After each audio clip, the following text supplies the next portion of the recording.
أن ناسا قالوا لجده عبد الله بن عمر رضي الله عنهما হযরত মুহাম্মদ ইবনে যায়েদ রাহমাতুল্লাহি আলাইহি থেকে বর্ণিত, তিনি বলেন, লোকেরা উনার দাদা আব্দুল্লাহ ইবনে ওমর রাদিয়াল্লাহু আনহুমা এর কাছে গিয়ে প্রশ্ন করলেন, জিজ্ঞেস করলেন, ইন্না নাদখুলু আলা সালাতিনানা ফানাকুলু লাহুম বিখিলাফি মা নাতাকাল্লামু ইযা খরাজনা মিন ইনদিহিম।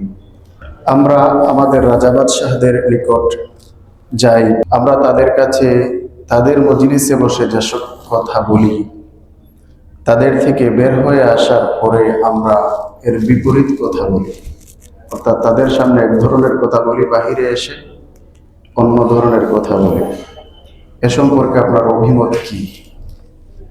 ক্বালা, তখন আব্দুল্লাহ ইবনে ওমর রাদিয়াল্লাহু আনহুমা বললেন, কুন্না নাউদ্দু হাযা নিফাকান আলা আহদি রাসূলিল্লাহ সাল্লাল্লাহু আলাইহি ওয়াসাল্লাম। আমরা রাসূলুল্লাহ সাল্লাল্লাহু আলাইহি ওয়াসাল্লামের জামানায় এমন আচরণকে মুনাফিকি বলে গণ্য করতাম।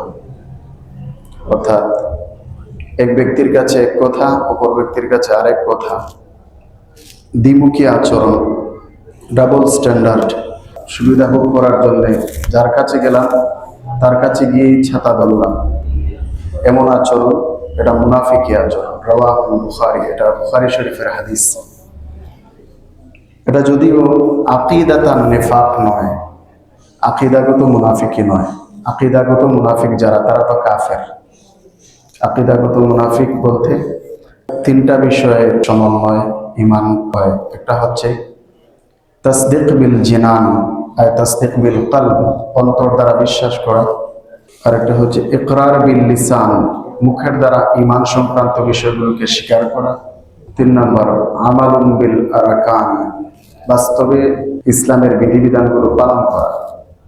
বিশ্বাসগত মুনাফিক যারা, তারা মুখে ঈমান আনতো, ঈমানের কথা বলতো, আল্লাহকে বিশ্বাস করে, রাসূলকে বিশ্বাস করে, আখিরাত বিশ্বাস করে কথা বলতো, কিন্তু অন্তর দ্বারা তারা সেটা বিশ্বাস করতো না।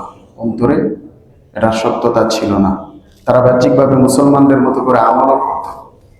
মুসলমানদের কাছে আসলে এক ধরনের কথা বলতো, কাফের মুশরিকদের কাছে গেলে তাদের কাছে যাওয়ার পরে বলতো, আমরা তো তাদের কাছে যাই হাসি ঠাট্টা উপহাস করার জন্য। তো এই যে আচরণ, অন্তরে বিশ্বাস না থাকা, এটা কুফরি, এটা আকীদাগত মুনাফিক। আর আমরা হাদিস থেকে যেটা জানলাম, একজনের কাছে এক ধরনের কথা, আরেকজনের কাছে আরেক ধরনের কথা, সেটা বিশ্বাস সংক্রান্ত বিষয় যদি হয় তাহলে তো এটা কাফের হয়ে যাবে। আর যদি এমনিতেই কথার কথা, দ্বিমুখী আচরণ, এই উদ্দেশ্যে হলে এটা মুনাফিকি স্বভাব হিসেবে গণ্য হবে।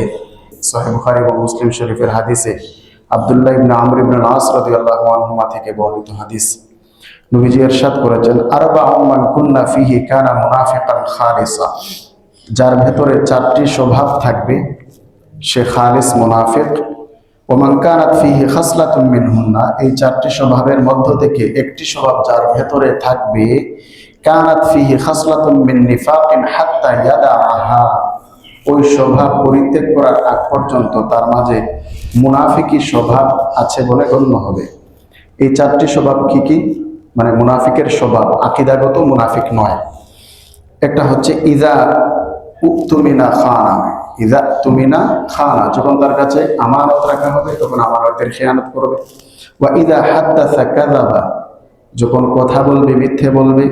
ওয়া ইযা আহাদা গাদারা, যখন সে কারো সাথে চুক্তিবদ্ধ হবে তখন সে ধোঁকাবাজি করবে, চুক্তি লঙ্ঘন করবে। ওয়া ইযা খাসামা ফাজারা, ঝগড়া বিবাদে লিপ্ত হলে শুধু গালাগালি করবে, অশ্লীল কথা বলবে। এই 4টি স্বভাব মুনাফিকি স্বভাব। একটি হচ্ছে আমানতের খেয়ানত করা, দ্বিতীয়টি হচ্ছে মিথ্যা কথা বলা, তৃতীয়টি হচ্ছে ওয়াদা এবং চুক্তি লঙ্ঘন করা, 4 নম্বর হচ্ছে ঝগড়া বিবাদের সময় অশ্লীল ভাষায় গালাগালি করা। আর আগের হাদিস থেকে জানলাম দ্বিমুখী আচরণ, একজনের কাছে এক ধরনের কথা, আরেকজনের কাছে আরেক ধরনের কথা, এটাও মুনাফিকি স্বভাব। আল্লাহ তাআলা আমাদেরকে এ ধরনের মুনাফিকি স্বভাব থেকে হেফাজত